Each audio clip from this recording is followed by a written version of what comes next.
There's a gap, a real, measurable gap between the moment a woman's body decides she's attracted to someone and the moment her conscious mind catches up to that decision. In that gap, her body votes, openly, involuntarily, in plain sight. And almost every man in the room misses the vote entirely because he's waiting for a verbal announcement that's never coming. Today, we're closing that gap. Four places where the vote shows up, clearly, repeatedly, long before she said a single word about how she feels. The vote and the veto. Here's a useful way to think about how attraction actually works in the body. There's a fast system and a slow system running simultaneously. The fast system is old, older than language, older than social convention. It reacts to safety, chemistry, comfort instantly and without permission. The slow system is the conscious mind, weighing context, timing, social appropriateness, whether this is a good idea right now. The fast system votes first. Always. The slow system gets a veto sometimes, but only after the vote has already been cast, visibly, physically, in the body. This is why a woman might be giving every outward physical signal of attraction while her conscious mind is still actively deciding whether she's even interested. The body doesn't wait for permission. It just responds. Most men have been trained to listen for the verbal confirmation, the compliment, the obvious flirtation, the text that spells things out. But that's the slow system talking, and the slow system is cautious, strategic, often guarded. The fast system, meanwhile, has already voted 4 times over, through the neck, the wrists, the legs, and the torso. Today, we're going to learn to read the ballot before the announcement ever comes. Confession 1. The neck.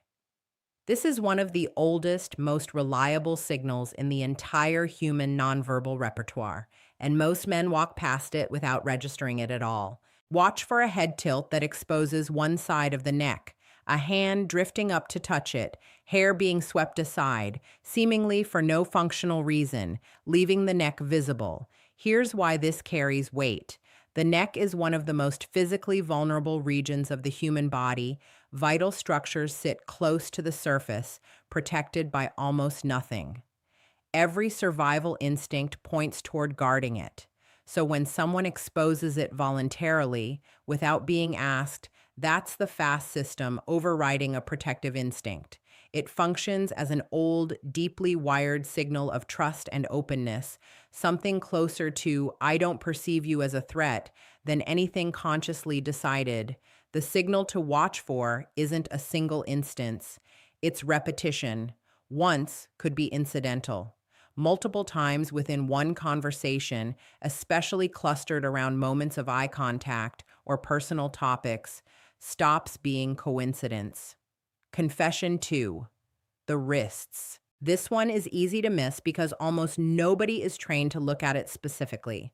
Watch for a chin resting on an upward turned wrist, open palms during gestures, wrists visible rather than turned away, hands resting on a table, soft inner wrist facing up. These are small, easy to overlook movements, and they carry real significance. The inner wrist, like the neck, is thin-skinned, close to a pulse point, physically exposed. Body language research consistently treats wrist exposure as a vulnerability marker, the physical opposite of a defensive posture. Think about what defensiveness actually looks like physically. Arms crossed, fists closed, wrists turned inward and protected. Attraction tends to produce something close to the inverse, an open, unguarded posture that happens without conscious direction. There's research suggesting that open palm, wrist-exposing gestures increase measurably in early-stage attraction compared to neutral social interaction, and that the effect tends to strengthen the longer the interaction continues. Confession 3. The legs. This is arguably the most reliable of all 4 signals, and also the most consistently misread.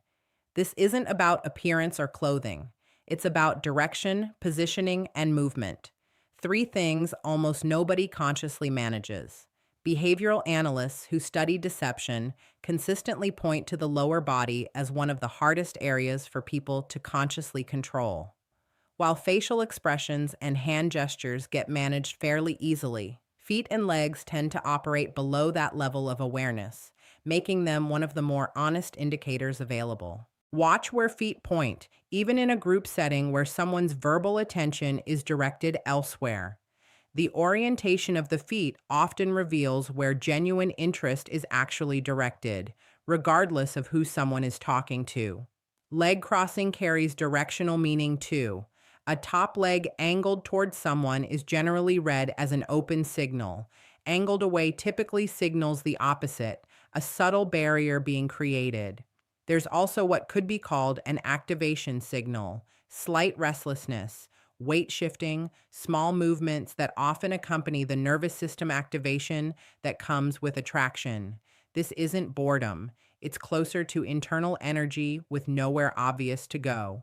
A slower, more deliberate version of this, a slow cross and uncross of the legs during conversation, has been documented as one of the more consistent nonverbal courtship behaviors observed in research on flirtation. It's a movement that draws visual attention without requiring a single word. Pattern interrupt. Before the fourth and most significant signal, it's worth pausing on something important. None of these signals exist to be exploited.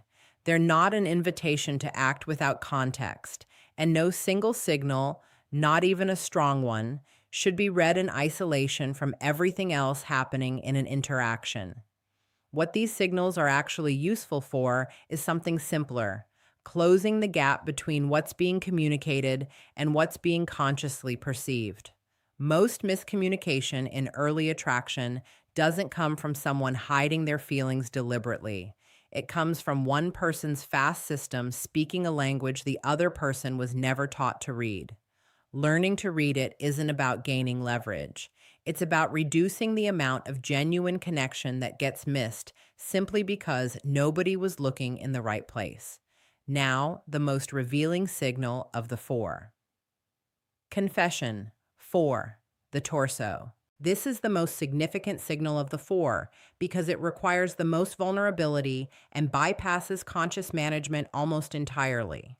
When someone feels genuinely safe, engaged, and drawn to another person, their torso tends to orient fully toward them, not angled, not shoulder forward, but directly facing, chest and stomach oriented toward the other person. Here's why this matters more than it might initially seem. The front of the human body houses nearly every vital organ. From a pure survival standpoint, fully exposing the front of the body to another person is one of the more vulnerable physical positions available, which is precisely why defensive postures across species tend to angle the body, protecting the center line rather than exposing it directly. When someone turns their full torso toward another person in conversation, something significant is happening below conscious awareness. The body has effectively classified that person as safe enough to warrant dropping a default protective posture. Research on nonverbal interpersonal interest has consistently identified torso orientation as one of the stronger predictors of genuine attraction, often more reliable than facial expression, which is far easier to consciously manage. There's a secondary layer here too. When someone is genuinely comfortable and engaged, they often don't just face the other person, they draw subtle attention to that orientation, adjusting clothing, a hand resting on the stomach or hip, leaning the upper body slightly forward. Researchers studying this kind of behavior sometimes refer to these as ventral displays, signals built around exposing the front of the body as an indicator of trust. What makes the torso signal particularly reliable is that it tends to operate independently of everything else happening in the moment. Someone's verbal attention might be entirely elsewhere, directed at a different conversation, a different person, while their torso quietly orients toward someone else completely. The body's center of gravity often tells a more honest story than whatever's happening in the conversation on the surface. The cluster effect. Here's what makes these four signals genuinely useful together rather than as isolated data points. Real attraction doesn't usually show up as a single signal in isolation. It tends to cluster. The neck exposes, the wrists open, the legs orient, The torso squares up, often within the same window of conversation. The more of these signals appearing together, the stronger the underlying signal being communicated. Researchers who've spent extended time cataloging nonverbal courtship behavior have found that people displaying multiple simultaneous nonverbal signals tend to receive substantially more social approach and attention than those displaying fewer, even when nothing about their verbal behavior changes. And critically, the people most effective at this aren't doing anything dramatic. No grand gestures, no obvious flirtation.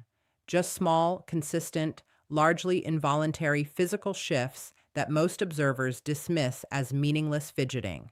It was never meaningless. It's simply been operating on a frequency most people were never taught to tune into.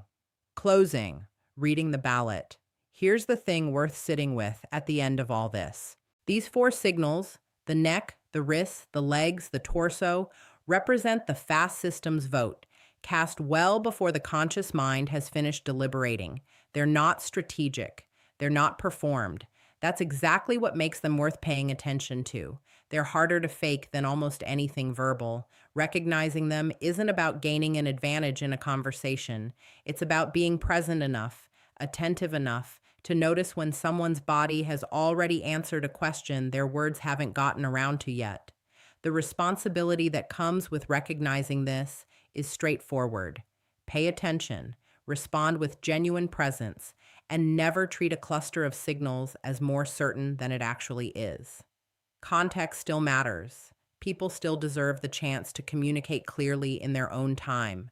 But once you know where to look, you'll never have a conversation the same way again.